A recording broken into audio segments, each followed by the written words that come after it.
In this episode, we'll be listening to Blessed Anne Catherine Emmerich as she shares her visions about the life of the Blessed Virgin Mary after Christ's ascension. We include Mary's Holy Way of the Cross near Ephesus, the apostles' arrival to be present at the Blessed Virgin's death, and the death, burial, and assumption of the Blessed Virgin. We are happy to share this with you for our 200th episode of Truth of the Spirit. Our past 200 episodes span facets of abundant living as Christians, Catholic formation, about the basics of faith, witness stories, and explanations of teachings of the Catholic Church. We have covered, discerned prophetic information, and offered various tools and prayers for healing and so much more. We present action, teaching, and prayer.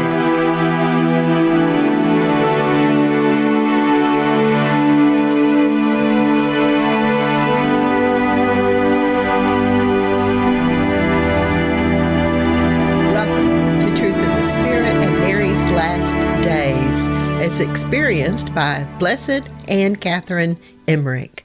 I'm your host, Patti Brunner, and I'll be sharing from Blessed Anne's journal, recorded by Clement Brentano and edited by Very Rev. C.E. Schmöger, that was published in 1914. As for all private revelation, we invite your discernment.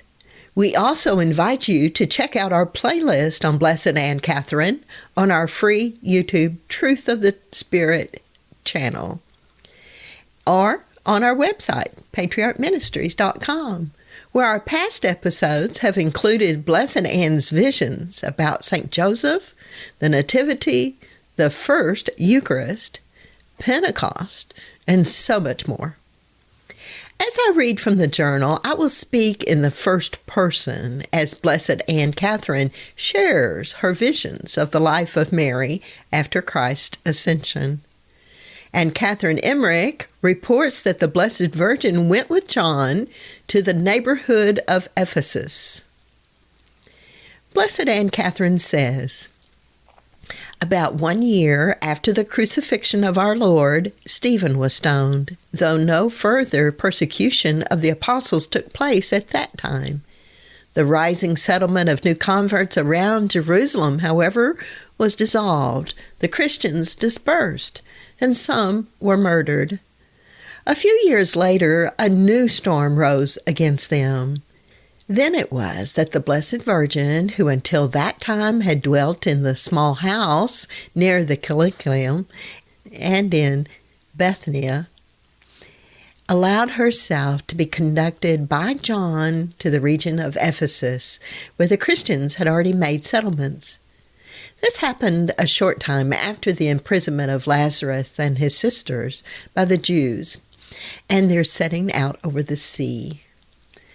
John returned again to Jerusalem, where the other apostles still were. James the Greater was one of the first of the apostles who, after the division of the different countries had been made, left Jerusalem and started for Spain. I saw him on his departure in Bethlehem, where he concealed himself in the crib cave, and then with his companions, secretly wandering through the country. For there were spies in search of them with orders to prevent their leaving Palestine. But James had friend in Joppa, and he succeeded in embarking. He sailed first to Ephesus in order to visit Mary, and thence to Spain. Shortly before his death, he visited Mary and John a second time in their home at Ephesus. Here, Mary told him that his death would soon take place in Jerusalem. She encouraged and consoled him. James took leave of her and his brother John and started for Jerusalem. It was at this period that he was brought into contact with Hermogenes and his pupil, both of whom he converted by his miracles. James was several times apprehended and taken before the synagogue. I saw that shortly before Easter, when he was preaching on a hill in an open square of Jerusalem, he was arrested. It must have been about this time, for I saw the customary encampments around the city. James was not imprisoned long. He was sentenced to death in the same place of trial as Jesus. The whole place, however, had undergone a change. Those sites upon which Jesus had trodden were no longer in existence, and I have always thought that none other ever after trod the same. I saw James led out towards Mount Calvary. He continued his preaching all along the way and thereby made many converts. When they bound his hands, he remarked, "You can bind my hands, but ye cannot bind the blessing. Ye cannot bind my tongue." A lame man was sitting by the roadside. He called to James, begging him to extend his hand and help him. James responded, "Come thou to me, and reach out thy hand to me." The lame man arose, seized the fettered hands of the apostles, and was cured. I saw also the man that had denounced him. He was named Josias. His heart smote him. He hurried to the apostle and begged forgiveness. He declared himself for Christ and was likewise put to death. James asked him whether he desired baptism, and when Josiah answered yes, he embraced and kissed him, saying, "Thou wilt be baptized in thy blood." I saw a woman running with her blind child to James on the place of execution and imploring its restoration to sight. James was at first stationed near Josias on an elevated place, and the sentence proclaimed aloud. Then he was laid on a large stone, his hands bound to it, his eyes blindfolded, and his head struck off. This took place in the 12th year after Jesus' death, or between 46 and 47, after the birth of Christ. I did not see James present at the death of the Blessed Virgin in Ephesus. There was another in his place, a relative of the Holy Family and one of the first among the 72 disciples. Mary died in the year 48 after the birth of Christ, 13 years and 2 months after Christ's ascension. This was shown to me in numbers, not in writing. First, I saw IV, then VII, which denoted the year 48. And lastly, I saw XIII, and 2 full months. The Blessed Virgin's dwelling was not in Ephesus itself, but from 3 to 4 hours distant. It stood on a height upon which several Christians from Judea, among them some of the holy women related to her, had taken up their abode. Between this height and Ephesus glided, with many a crooked curve, a little river. The height sloped obliquely toward Ephesus. From the southeast, one beheld the city as if lying just before him at the foot of a mountain, but on nearer approach he found the latter stretching still further away. From Ephesus, before which I saw great avenues with yellow fruit strewing the ground, narrow footpaths led up to this wild, overgrown height, upon which, to the circumference of about an hour, stretched a very solitary but fertile plain, covered with smooth-trunked, wide-spreading trees, and containing clean, rocky caves. These latter had, by means of light woodwork, been converted into hermitages by the early Christian settlers who had fled thither for refuge. These abodes, along with others that stood alone, scattered here and there over the whole country, gave the region the appearance of a little village. From the top of this elevated plain, which was nearer to the sea than Ephesus, one could see both the city itself and the sea with its numerous islands. Not very far from the Christian settlement rose a castle whose occupant appeared to be a deposed king. John often visited him and finally converted him. At a later period, this place became a bishopric. Among the Christians settled here, I saw women, children, and some men. Not all of these people had interaction with the Blessed Virgin. Only some holy women came now and then for a visit or to render her some assistance, for they saw to her needs. The locality was very retired and seldom visited by anyone, for no highway ran through it. The people of Ephesus did not trouble themselves about the little colony, and so they lived as if forgotten. The soil was fruitful, and the settlers owned some gardens and orchards. The only animals I saw in this place were wild goats. Before John brought the Blessed Virgin to this settlement, he had built for her a dwelling of stone, very similar to her own at Nazareth. It stood among trees and was divided into 2 apartments by the fireplace in the center. The fire was on the earth opposite the entrance, in a kind of furnace formed by the wall, which rose up on either side like steps to the roof of the house. In it was cut the flue from which the smoke escaped through a tube that protruded above the flat roof. The front room of the house was separated from the back by wicker screens placed on either side of the fireplace. Similar screens rested against the walls, right and left, the whole length of the house.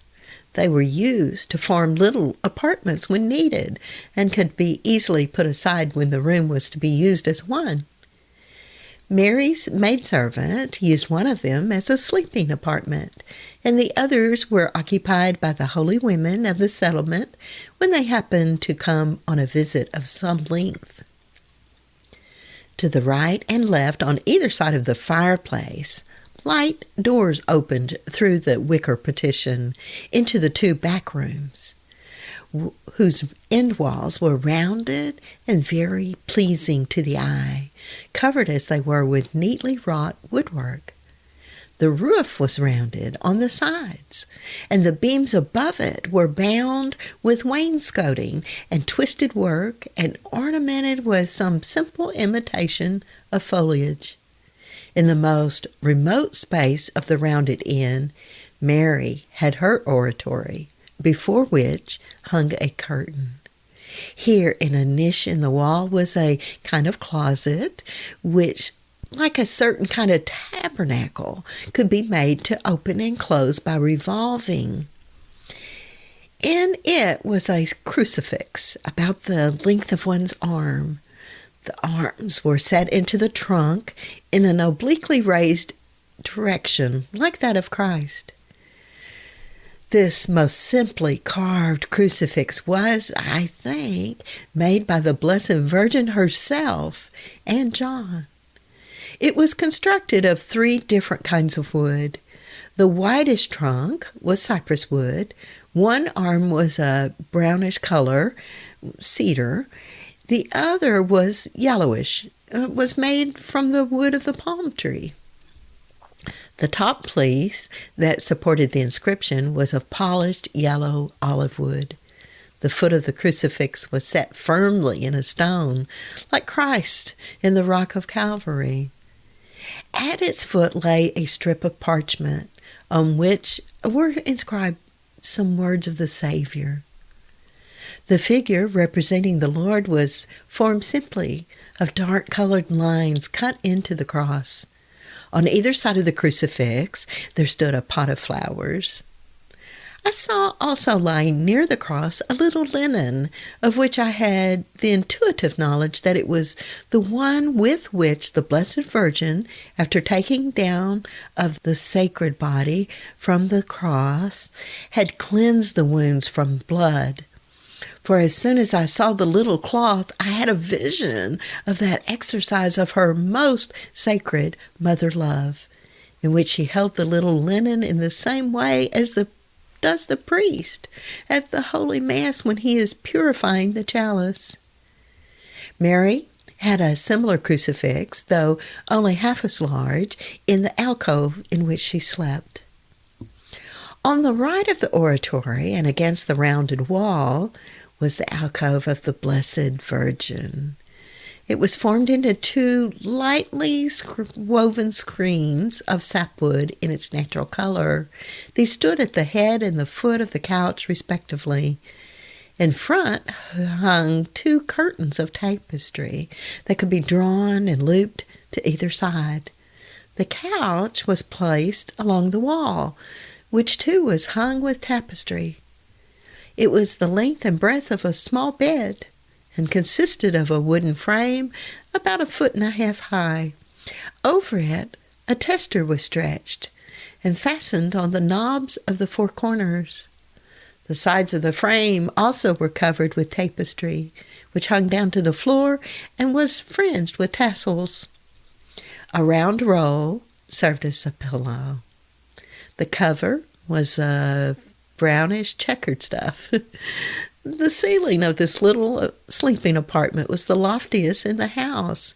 It, too, was formed of wicker work, and from the 4 corners to the center ran up the concave dome, from which was suspended a branched lamp.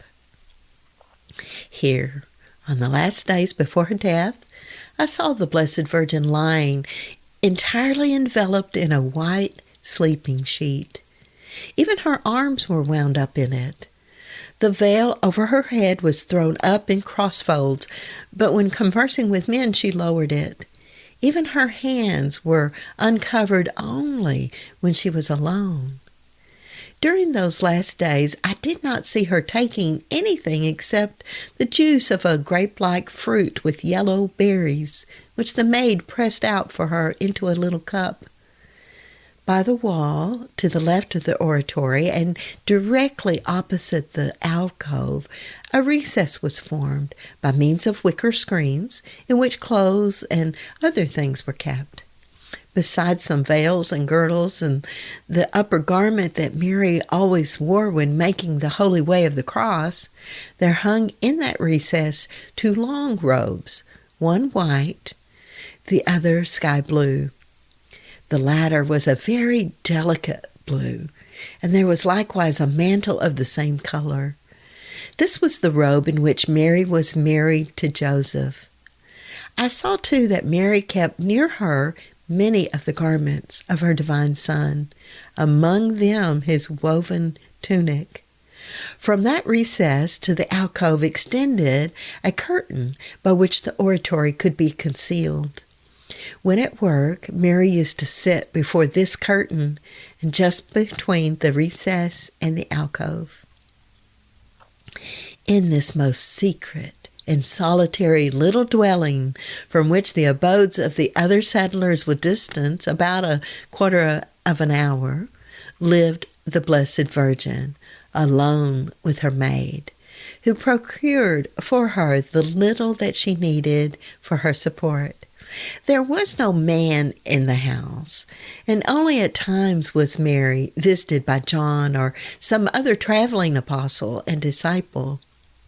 Once I saw John entering the house. He was thin and looked older.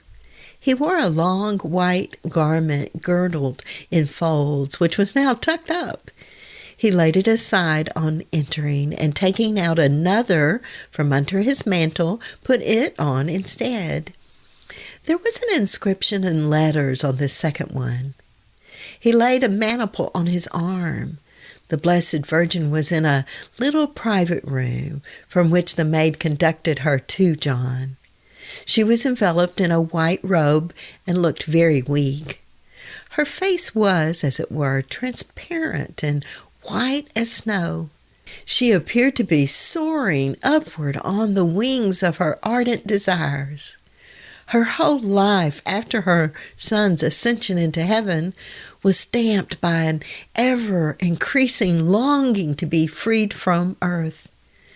She retired with John to her oratory, pulled a band or strap upon which the tabernacle in the niche revolved, and disclosed the crucifix of the length of one's arm, standing between two vases of natural flowers.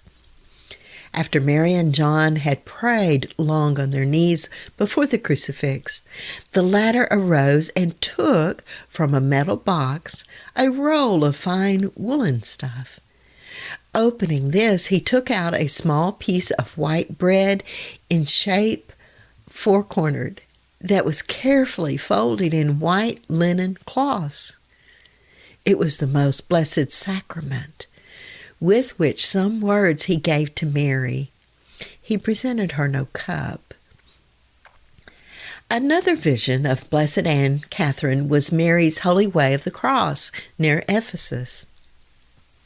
In the neighborhood of her dwelling, Anne Catherine says, the Blessed Virgin had herself erected the stations of the Holy Way of the Cross.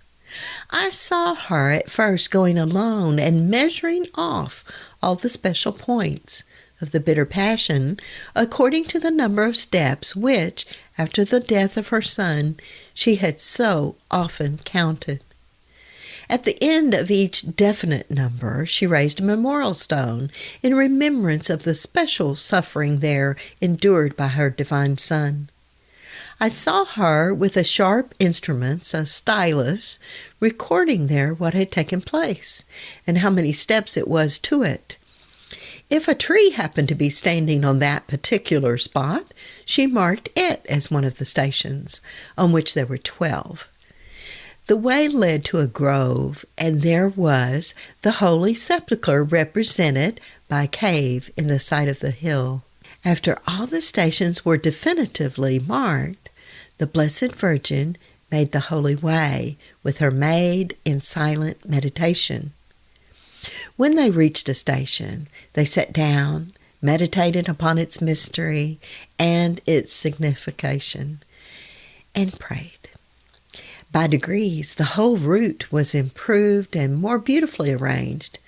John gave orders for regular monuments to be set up. I saw also the cave representing the sepulchre being cleared out and made more suitable for prayer. The memorial stones lay in hollows of greater or less depth, which were covered with grass and flowers and surrounded by a hedge. They were of polished white marble. The thickness of the underlying surface could not be seen on account of the grass. The faithful, when performing this devotion, carried a cross about a foot in length, with a support which they placed in the little hollow on the upper surface of the store while they were meditating, either kneeling or prostrate on their face. The path that ran in a hollow around the stone was wide enough for 2 persons to walk side by side. There were 12 such stones. When the devotion was ended, each was covered with a mat.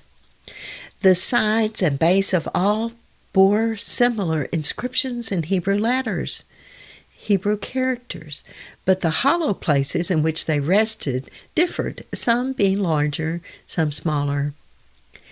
The first station, or that of the Mount of Olives, was in a little vale. There was a small cave in it in which several could kneel together. The Mount Calvary station was the only one not in a hollow. It was on a hill. For that of the Holy Sepulchre, one had to cross another hill on which opposite sides stood the memorial stone in a hollow.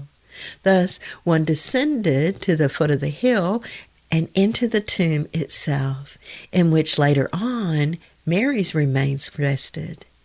I think this tomb is still in existence under the surface of the earth, and that it will come to light someday. Whenever I saw Mary making the holy way of the cross, she wore an overgarment that fell in folds down the back as far as the feet.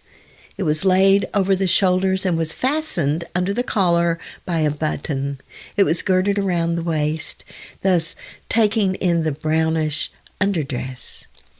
It appeared to be a festal robe, for in accordance with ancient Jewish customs, a similar one had also been worn by Anne. Her hair was concealed under a yellowish cap, which was pointed on the forehead and gathered together in folds at the back of the head. A black veil, a soft material, hung down far below the waist. In this dress I saw her making the way of the cross. She had worn it at the crucifixion under the mantle of prayer, of mourning, which entirely enveloped her, and she wore it now only when performing this devotion. When at work in the house, she laid it aside.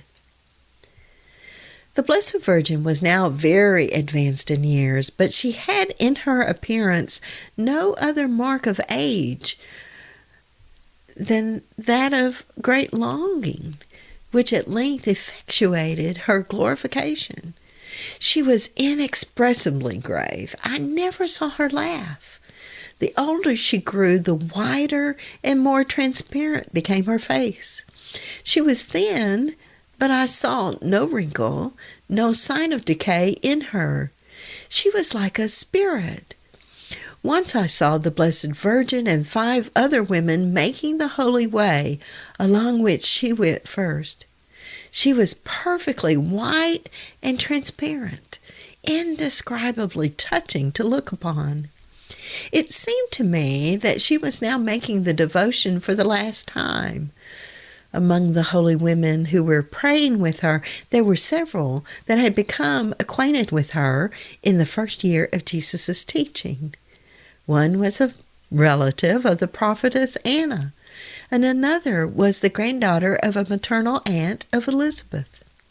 I saw 2 of the women making the way of the cross by turns every morning and evening. Blessed Anne Catherine received the vision of Mary's visits to Jerusalem.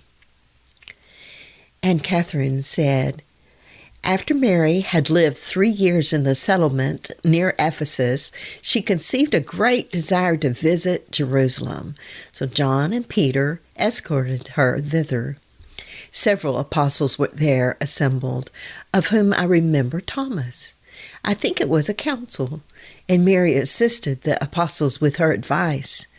On her arrival, I saw her in the evening twilight, visiting, before she entered the city, the Mount of Olives, Mount Calvary, the Holy Sepulchre, and all the holy places around Jerusalem.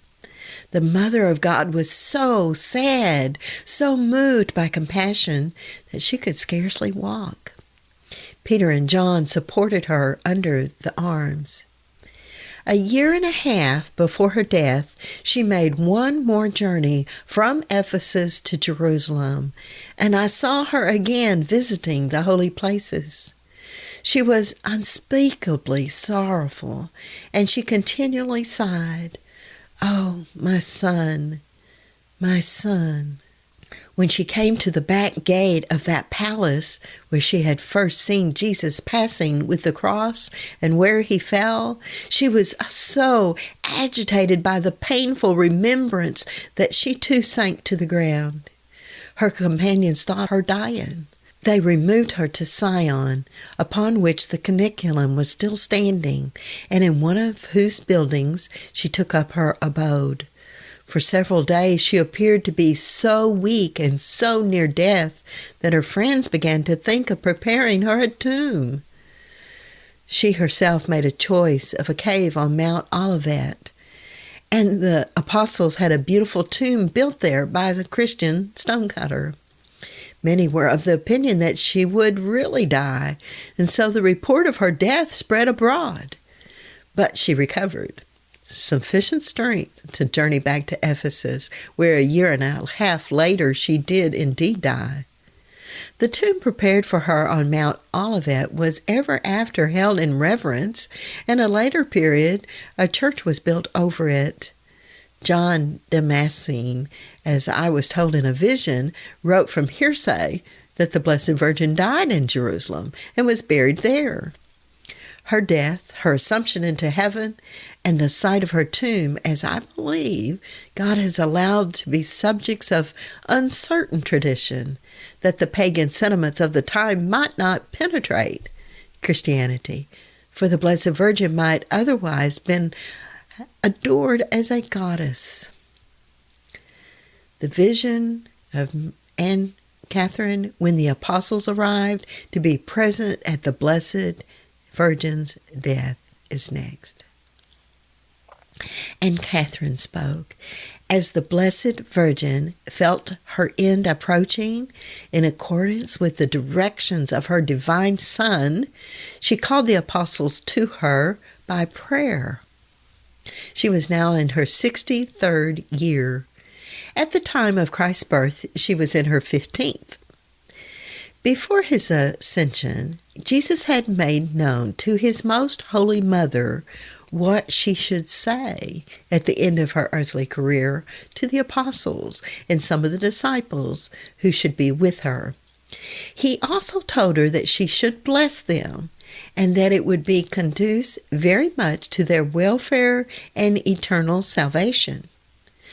He also entrusted to her certain spiritual labors for the general good, which being accomplished, her longing after heaven was to be realized. Jesus had at the same time made known to Mary Magdalene that she was to live concealed in the wilderness and that Martha was to establish a community of women. He added that he himself would always be with them. At the prayer of the Blessed Virgin, the apostles received, through angels, an admonition to repair to her at Ephesus. In the various places in which they were, they had erected little churches here and there. Many of them were constructed merely of plaited rods or branches covered with clay, but all were of the same form as Mary's house, that is, three-cornered in the back. They were provided with altars for the celebration of the Holy Mass. The journeys of the apostles, so distant, so exceedingly remote, were not made without divine assistance, although they themselves were perhaps unconscious of it at the time. Yet I do not doubt that they passed through many dangers in a supernatural manner. I often saw them walking unnoticed through the midst of a crowd. I have likewise seen that the miracles wrought by them among the various pagan nations were very numerous, and of a different kind from those recorded of them in the Holy Scriptures. They labored everywhere, according to the particular needs of the people. I saw that they carried about them the bones of the prophets or those of the first Christian martyrs, which relics they placed before them in time of prayer or when offering the holy sacrifice. When called to Mary, Peter was in the region of Antioch with another apostle. Andrew, who had shortly been before in Jerusalem but had been persecuted, was not far from Peter. I saw them both on their way to Ephesus, at places not very distant from each other. They passed the nights in those open inns that are met along the roads in hot countries.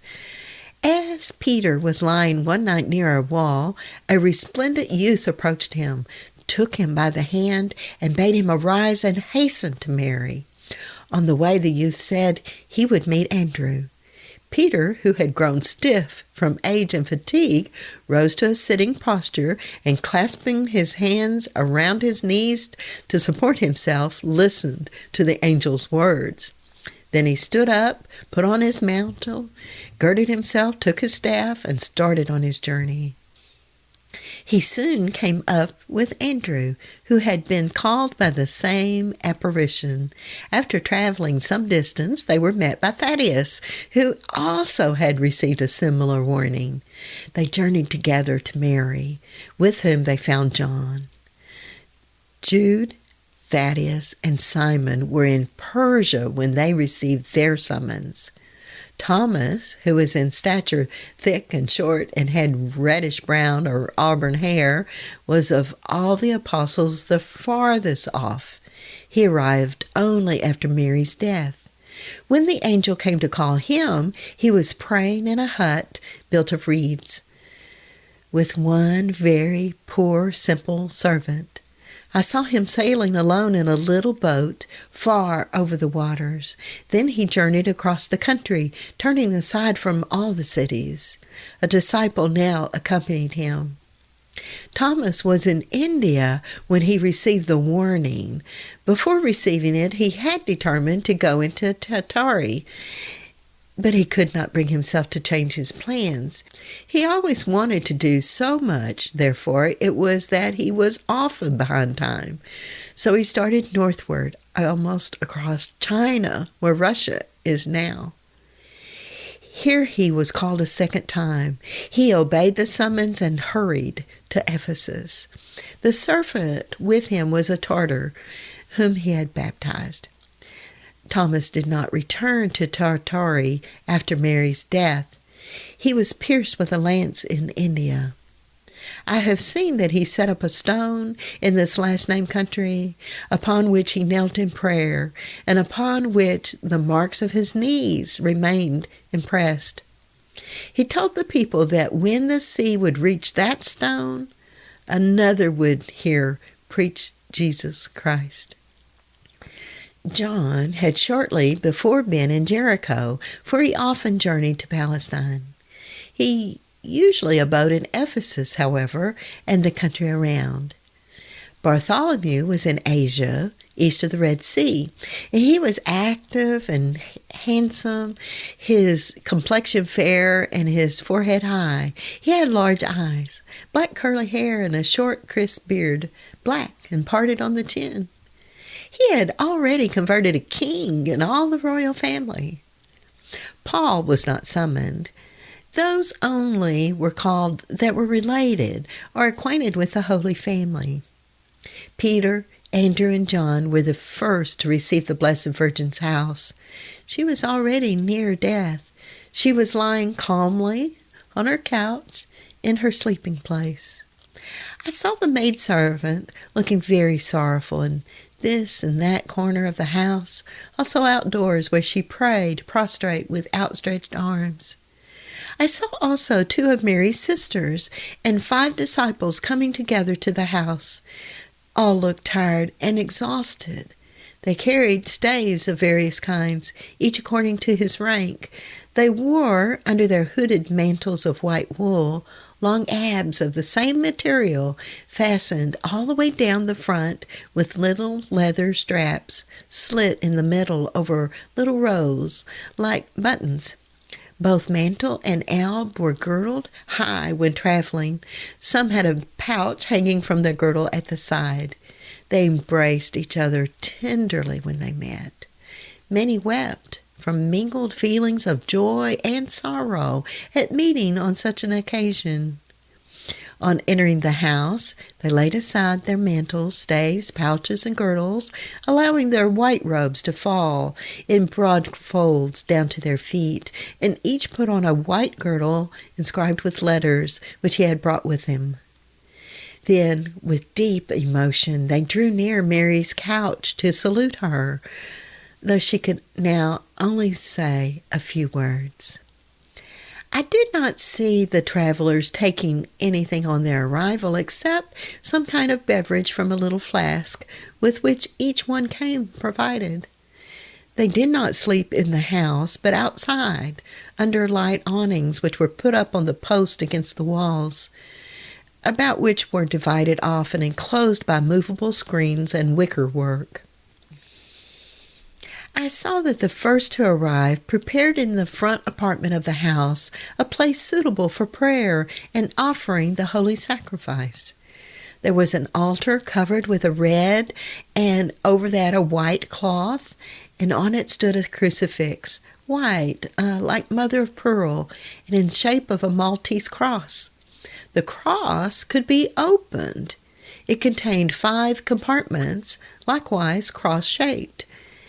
The middle one held the most blessed sacrament, while the others were intended respectively for chrism, oil, cotton, and salt.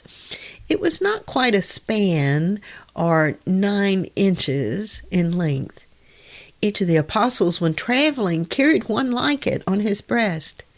It was in this cross that Peter took to Mary the Holy Communion, during which the reception of the apostles stood, bowing low, ranged in 2 rows from the altar down to her couch.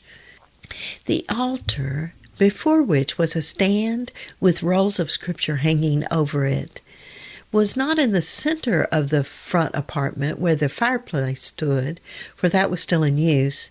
It was placed near the wall on the right and was put up and taken down every day. When the apostles went all together into Mary's little sleeping chamber in order to take leave of her, they wore their long white albs and broad mantles. The screens that separated the front from the back of the house had been removed. The disciples and the holy women remained standing in the front apartment.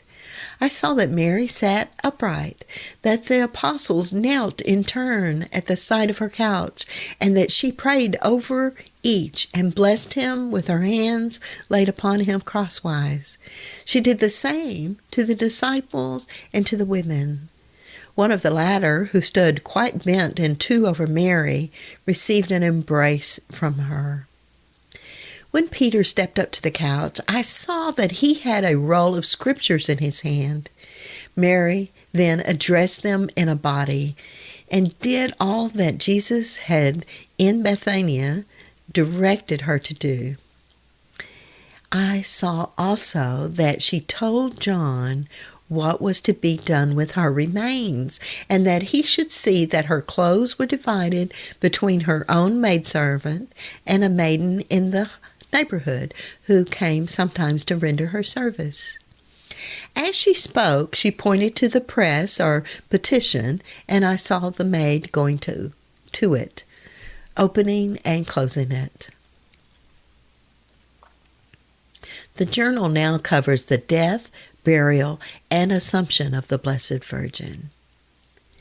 And Catherine spoke, and now the altar, with its covers, one red, the other white, was placed in front of the crucifix of the Blessed Virgin's own oratory. Peter here celebrated the Holy Mass with the same ceremonies as I had seen him first observe in the church at the pool of Bethsaida.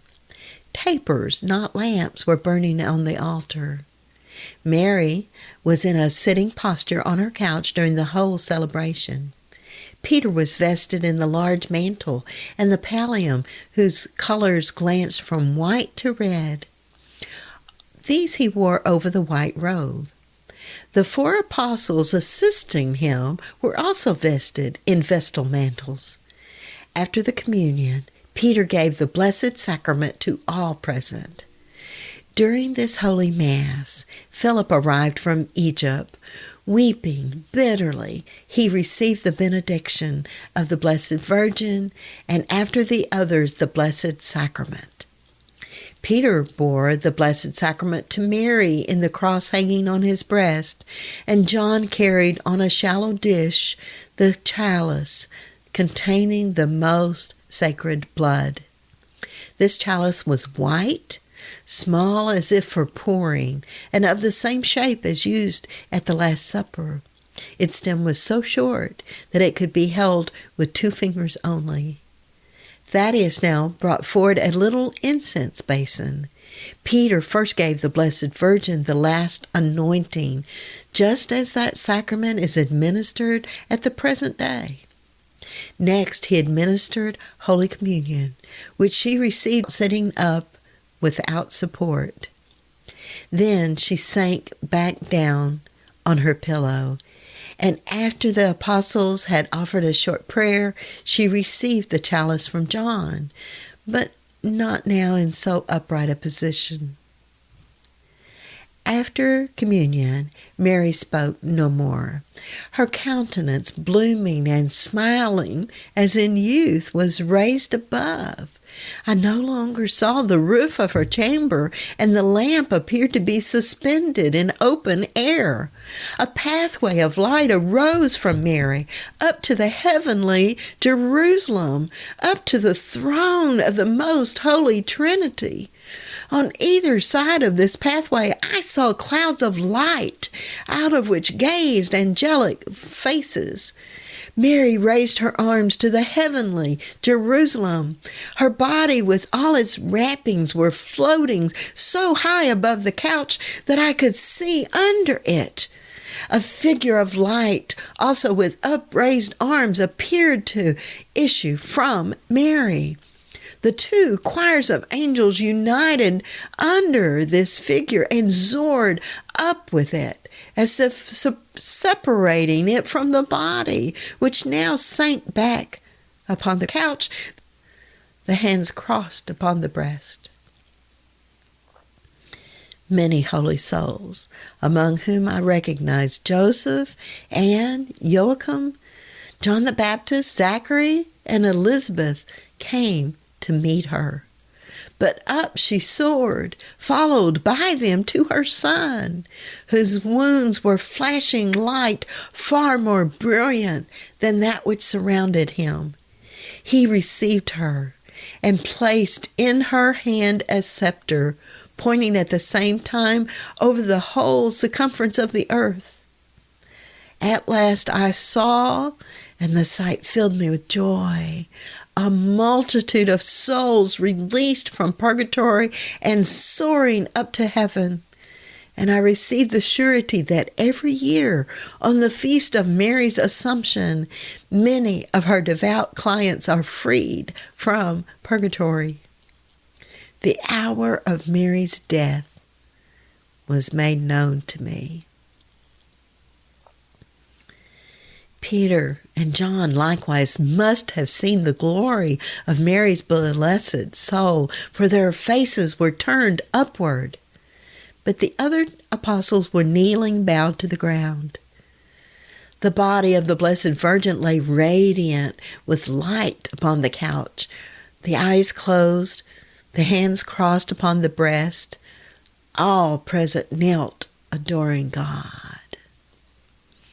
At last, the women covered the blessed remains with a sheet, put all the furniture of the house aside, and covered it, even covering the fireplace. Then they veiled themselves and prayed together in a space in the front of the house, sometimes kneeling, sometimes sitting. The apostles, too, enveloped their head with the scarf they wore about their shoulders and ranged in order for prayer. They took turns, two at a time, to kneel and pray at the head and feet of the blessed remains. I saw them exchanging places with one another 4 times in the day, and I likewise saw them making the way of the cross. Andrew and Matthias were busy preparing the place of burial, which was the little grotto that Mary and John had arranged at the end of the way of the cross to represent the Holy Sepulchre of Christ. It was not so large as Jesus' tomb, being scarcely as high as a man, and was surrounded by a little garden, hedged in by stakes. A pathway ran obliquely down into it, and the stone couch, which was like a narrow altar, was hollowed on top to the shape of a body. Enveloped in its winding sheet, the head being a trifle higher than the foot. The station of Mount Calvary, the crucifixion, was on a hill nearby. No cross was erected on it, but there was one cut on the stone.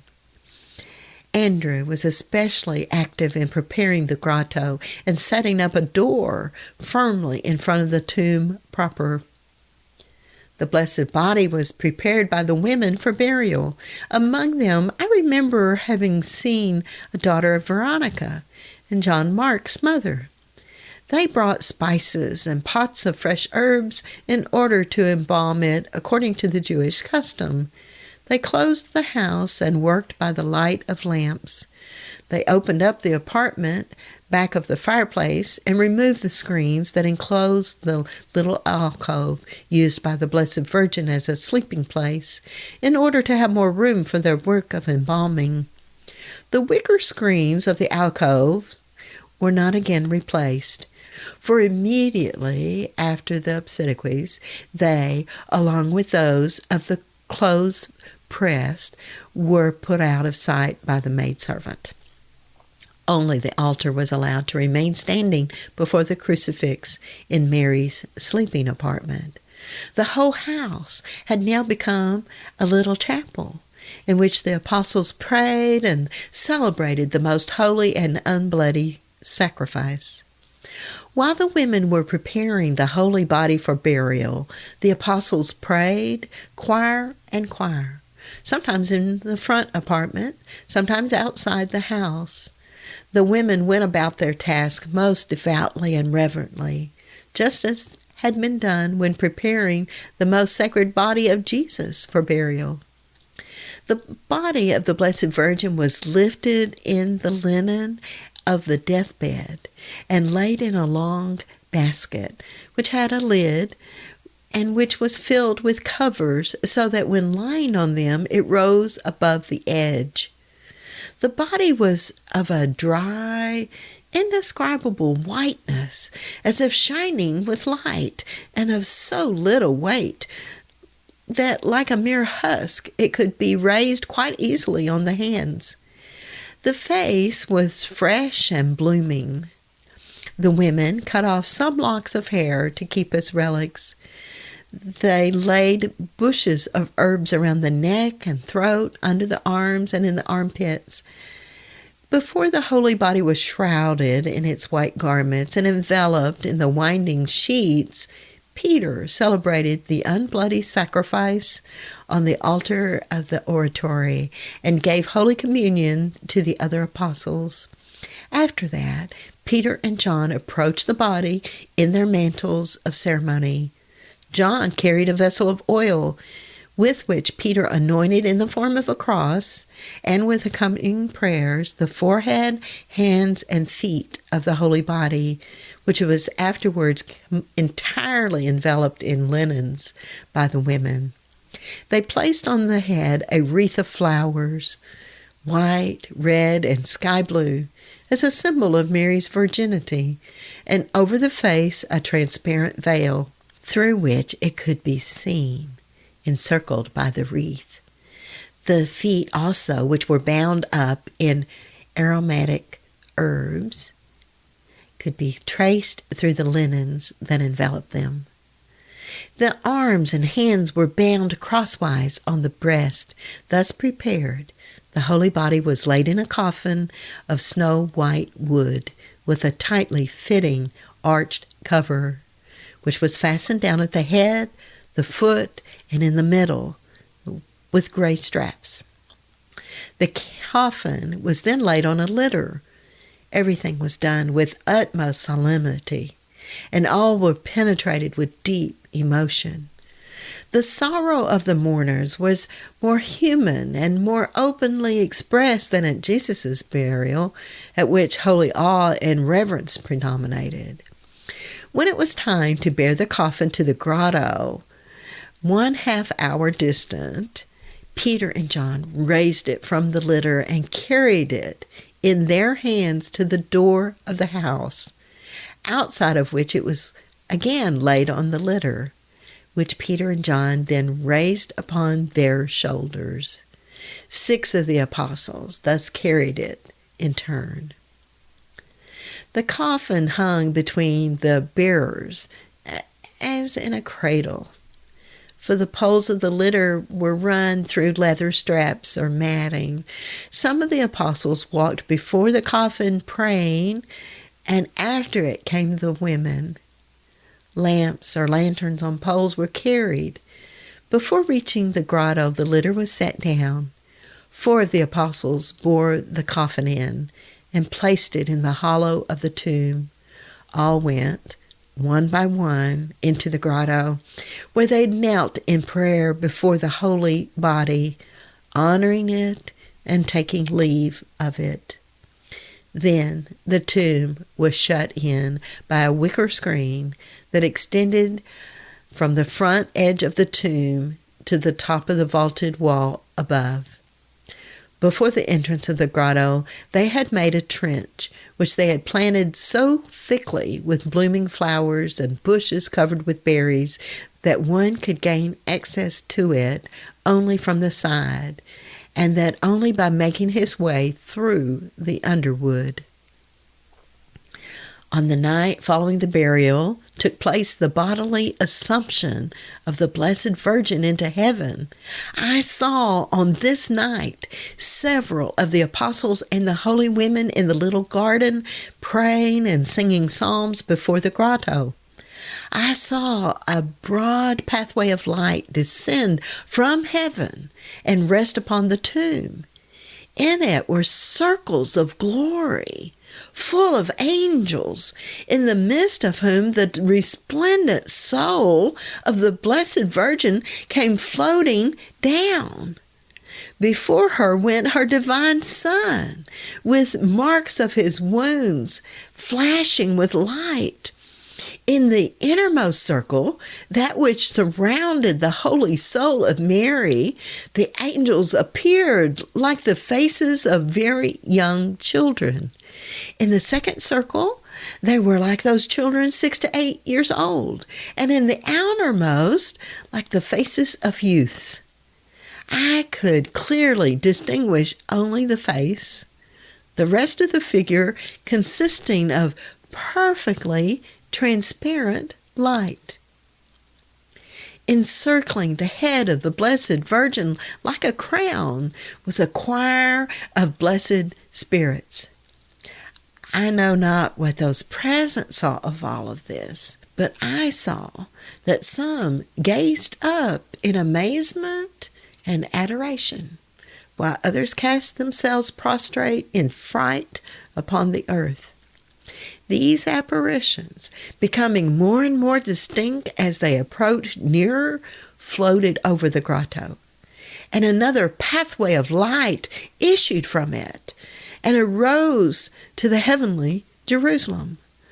The blessed soul of Mary, floating before Jesus, penetrated through the rock and into the tomb, out of which she again arose, radiant with light in her glorified body, escorted by the entire multitude of celestial spirits, returned in triumph to the heavenly Jerusalem.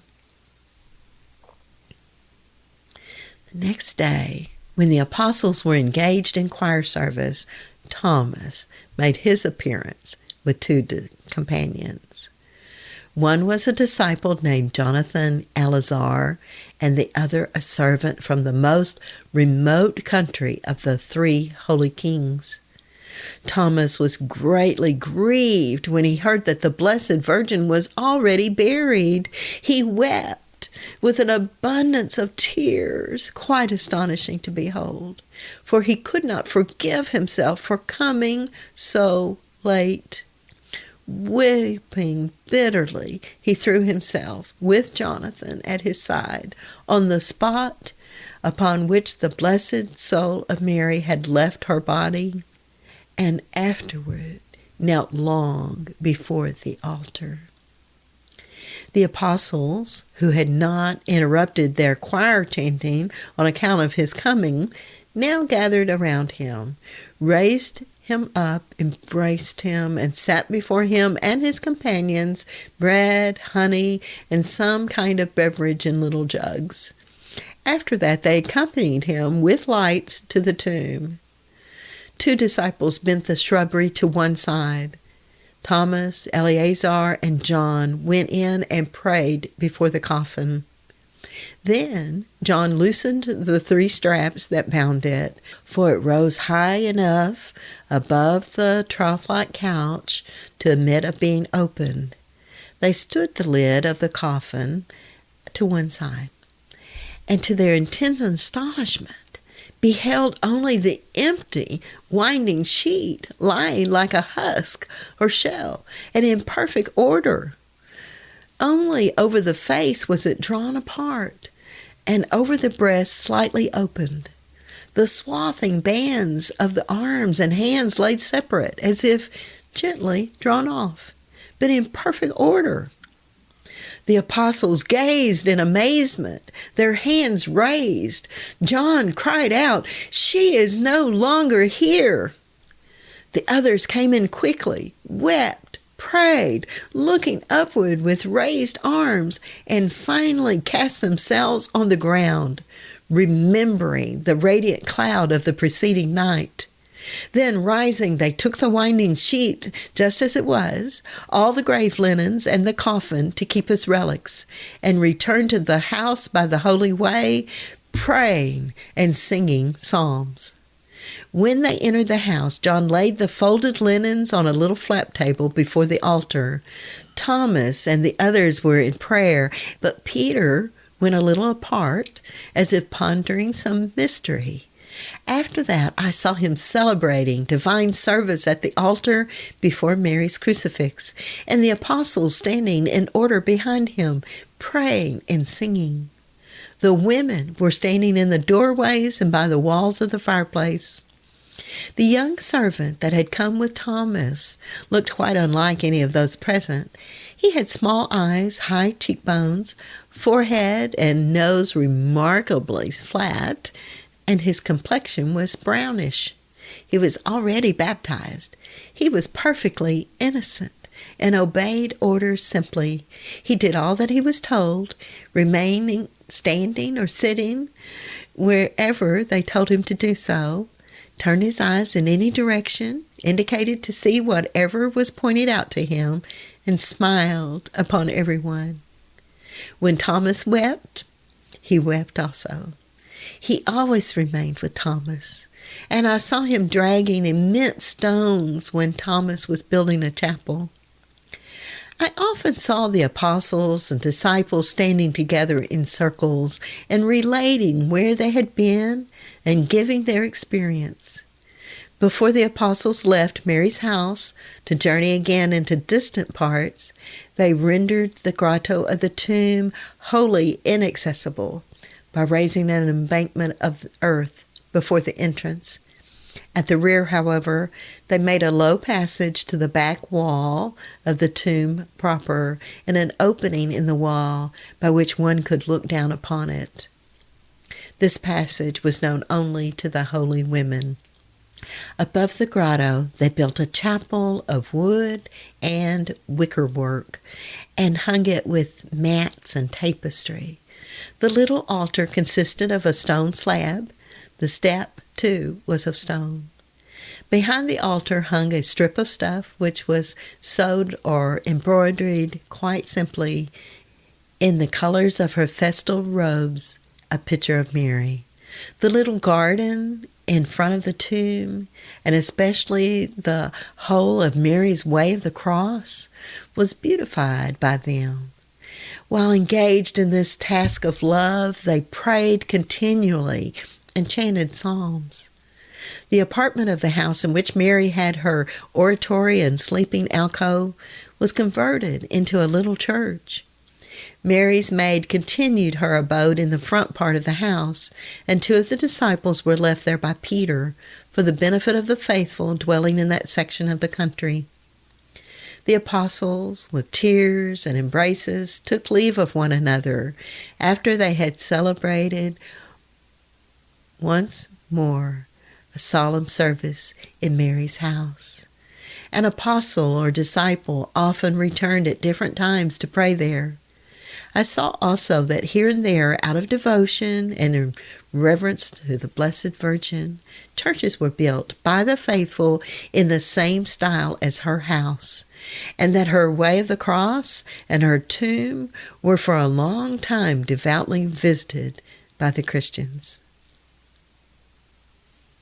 You've been listening to Truth of the Spirit and Mary's Last Days, narrated by Patti Brunner. You can read this episode at patriarchministries.com/200. If you have enjoyed listening to the Journal of Blessed Anne Catherine Emmerich, please click like and leave us a comment down below. We invite you to subscribe to our podcast or YouTube channel. It's free. And then come back for more. With the Holy Spirit, there's always more. Amen.